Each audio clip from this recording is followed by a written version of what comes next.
Faly miarabantsika rehetra indray rakizy. Ary faly indrindra indray androany hanolotra tantara mahafinaritra sy mahavariana ho anao. Eno tsara ary. Famoronana. Genesis 1. Andriamanitra namorona ny zavatra rehetra. Tena tsara ilay izy.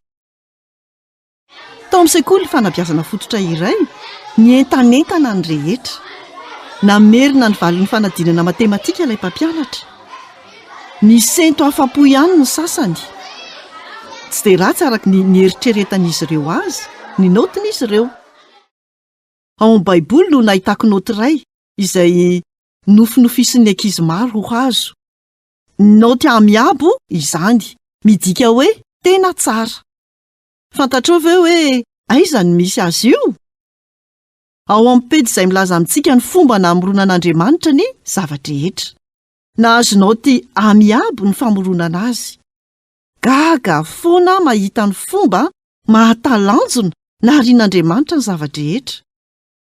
Ilay bitro voalavinao izay mahafatifaty kely, ny saka na ny alika, ny vorona kely, ny elefanta matanjaka, rajako mampiome, trondro sy vorona rehetra.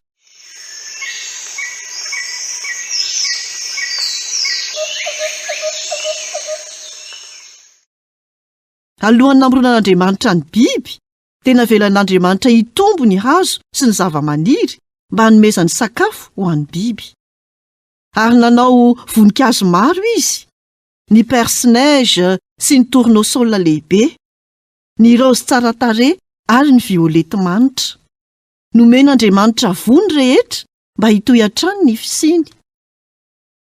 Nisaintsain'Andriamanitra mpamorona ny zavatra rehetra.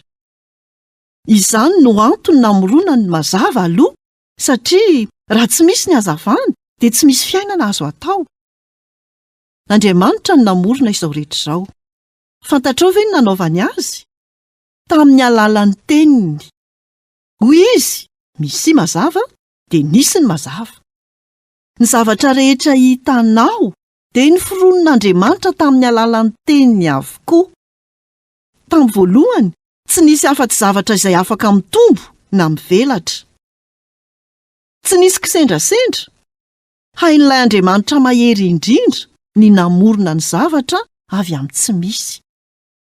Rehefa avy dia noforonony ny zavatra tsara indrindra.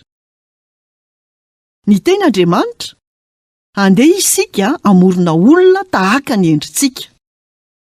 Namorona ny lehilahy sy ny vehivavy araka ny fisainany tsara izy.